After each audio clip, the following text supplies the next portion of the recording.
Rumaragas ang pagpapala sa ating lahat para sa ating pang-araw-araw na talata. Tayo ngayon nasa Genesis Kapitulo 23, versikulo 16 hanggang 20. Nagkasundo sila sa harapan ng mga tao.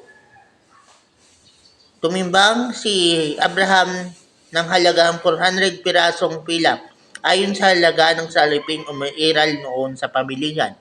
Kaya tamparang na iyon ni Efron sa Makpela katapat sa nasilangan ng Mamre, pati na ang yungib at kahuyan sa paligid nito ay naging pag-aari ni Abraham.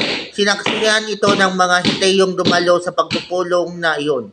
At inilibing nga ni Abraham si Sarah sa yungib na iyon sa Makpela, sa lupain ng Kanaan.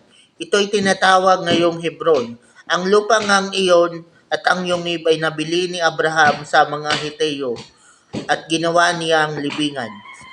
So sa passage po na to, dahil nagkasundo na si Efron at si Abraham, nabili na ni Abraham yung yungib ng Makpela at doon nga nilibing si Sarah. So ganun po ang nangyari. At syempre, nagbayad si Abraham ng 400 pirasong pilak nung panahon nila. Hindi natin alam kung magkano yun ngayon. Pero ganun nga po ang nangyari.